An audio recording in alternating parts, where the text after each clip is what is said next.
Hey guys, this is Jerry Brewer. I put up a video a few weeks ago about differences in the swings of Trout and Posey. Basically looked at how their top hand kind of dictates their path and how they're really quite different, kind of on opposite ends of the spectrum. I got a lot of good feedback about that, so I wanted to just keep running with that and look at some more differences in the way guys swing.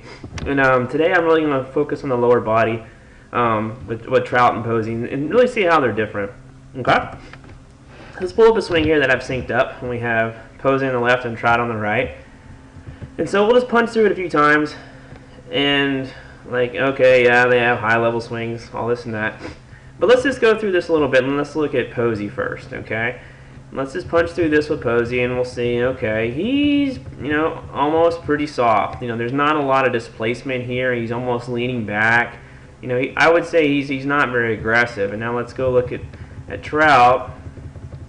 And here he is, and he's really getting a strong drive forward. His body's more over it, his head's more over his belt buckle. He's really pretty strong there. If you look at these two positions, you can see that they're quite a bit different. Excuse me. Trout has really got an aggressive drive here with his rear leg. His angle is pretty strong here. He's really pushed his entire pelvis really far forward. On the other hand, Posey's not so much. He's sitting back here, kind of more over his rear leg, really rooted on this rear foot. And so you can see this is quite a bit of a difference here. If you were to get hit by Posey's stride, you probably wouldn't even feel it. If you were to get hit by Trout's stride, you'd probably get knocked down. And so, I've been going against this style versus differences. A lot of guys will say, hey, that's just a style difference. And I want to punch through this and show how that's really not necessarily the case. There's actually quite a big difference in these two swings. Okay, so as we punch through them, watch what Posey does. He's really going to drive this rear leg into rotation. He's really going to get his hips opening up, driving this rear leg. Whereas Trout, not so much. He's just going to keep pushing. You can see his rotation is really coming more from the front side. If I punch this back and watch Trout's front leg, he's really going to come in here and open this. Oh, sorry. Where were we? Trout's really going to open that front leg and kind of basically redirect that push into a strong rotation, whereas Posey, he kind of doesn't do much with his front leg. You can see he's almost knock-kneed here. I've kind of faulted guys in the past on this, and I still think that's a true thing, but he's pretty knock-kneed here, and he's just going to really drive that pelvis open with that rear leg. You can see here, Posey's really getting much more hip rotation than Trout. By the time they reach lag, Posey's really got this rear knee all the way underneath him. Still got in contact with the ground. Where Trout's, he's gone. His rear leg isn't doing anything.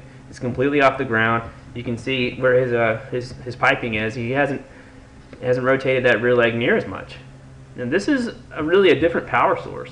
If we watch through this, we can really see that Posey's really rotating this rear leg. And you can see how strong he is. He's still pushing through that rear leg with a rotation force. Whereas Trout, he's just pushed off his back side until his foot came up on the side. There's just not a lot there, and he's really using this front leg to redirect this force. Okay? So quite a bit different. I would say this is a different power source in the swing. Where Trout's just really just using abduction and just pushing through the pelvis and letting the front leg redirect that force. Posey is almost the exact opposite. He's really just rotating that pelvis with this rear leg, and the front leg kind of be damned. He's not doing much at all. Okay? You can really see the difference at contact. They've really achieved a lot different look. Posey's kind of up, pushing, still a bit pushing up his toe, and Trout's really pulled up his rear foot. Okay, so let's look at some summaries of this stuff. Okay. If we look at these things, like I said, they're two different guys. They're more of a push or more of an abduction versus a rotation, and plenty of guys do both. Trout's a pusher or an abductor. Same thing with Robinson Cano, King Griffey Jr., and even Andrew McCutcheon. And so what you're going to typically see on these guys is they're going to depend on stronger front side movements. They're really going to need, since they get a bigger push or a stronger push, there's more onto the front side, and they're going to really depend on that front leg to redirect it. And typically, not always, you're going to see more hip extension on these guys. You're really going to see that rear foot come off the ground. You're going to get a strong hip extension. On the other end of the spectrum, is rotation dominant guys like Posey, Longoria. Now, don't just think it's a total function of stride length. It definitely is. But guys like Pedroia, he's a rotation guy, and then Matt Kemp, and you're gonna really see these guys get rotation earlier in the swing, and typically not see so much of the rear foot get off the ground. Okay, so let's punch through a couple of these guys. Here's Robinson Cano, and we see pretty much the same thing. There's that strong push, rear knee going in early, and just getting on pretty much the side of the foot. How much rotation force is he putting through that tip of his cleat? Not much, not near as much as Posey was doing. This is really a strong push, and you can see his front leg, how he's going to get into that front leg, redirect it, and rotate. And a lot of good hip extension there. Okay, really strong movement, perfectly good. Let's look at like Evan Longoria. He's going to come forward. You can see here he's pretty much knock-knee just like Posey. But then watching his rear foot, he's really going to rotate his hips strong and pushing through this rear foot, really getting that rear knee going under very fast. And again, the front leg's not doing much at all, but there that hip rotation is very, very strong early. So a different power source, We can look at like an Andrew McCutcheon. We're going to see the same thing here. Really getting the strong push, that rear knee's coming in early, and then there. How much rotational force did he put through his rear foot? Not much at any. And there's that strong hip extension as his front leg really snaps back and redirects that force, and really, really strong hip extension, pulling that front leg up. Okay. And there's a guy like Pedroia.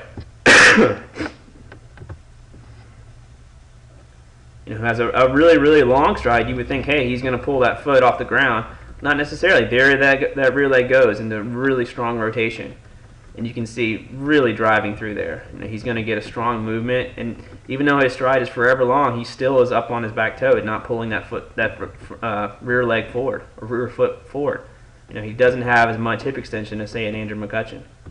But he's getting a lot of rotation right there. Okay? All right, so let's finish this up. What should we do? Which is better? Again, is whatever is right for you. It's your swing, it's your body, whatever you're good at moving at. If you own the frontal plane, if you can lateral bound 8 feet, you might want to think about being a pusher, or an abductor. I know guys don't like talking about push. That's fine. You might be more likely to be like a Trout or a McCutcheon guy. On the opposite end, if you're awesome at rotation, if you can throw a medicine ball through a wall, then you might be more like a Posey. You might want to get more out of your rotational strength than from trying to lateral bound and really get off the backside, like a lot of guys talk about. That may not be something that's good for you. Okay. So before I get to my last point, I want to show somebody who kind of does it all well. I think obviously we'd like to see somewhere in the middle. Is like a Jonathan Lucroy. He's going to get a pretty strong push here. A pretty good move forward. And then he's going to have a good front leg turn, just like a good pusher. And then he's also going to have a good rear leg rotation. And so he's really driving through that rear leg and not letting that heel come off too early. And you can see he's got a pretty good hip extension as well, but he's still not pulling this rear leg forward. So he's kind of a guy who's got it all right. And if you really that makes sense, he's a 180-pound catcher. He's going to have to use his lower body pretty well. I think he's an example of somebody who does it really, really well. Okay. So going back to my finishing this up, which is better? Like I said, find out what's right for you. Find out your strengths and weaknesses and kind of tailor your swing to that. And as I kind of close out these two presentations, if you're a player or you're a coach, keep in mind these swing differences. Be careful when you're comparing someone to a Trout or a Posey. They may have a completely different approach, a completely different way of swinging the bat, and that's fine. We saw with Trout and Posey, they have different contact points. They have different swing paths. They have different lower body function. That's a ton of stuff that's different. And so just be careful who you're comparing guys to. I know it's like really easy just to pop open Trout and pop open a Cabrera. But hey, these guys may swing the bat a little bit differently, and that's okay. We need to understand these differences and keep them in mind when comparing and trying to improve hitters. All right, guys. So coaches and players, find out what's best for your guys. Find out what's best for you. Work on your weaknesses and focus your swing on your strengths. All right, guys. Take care.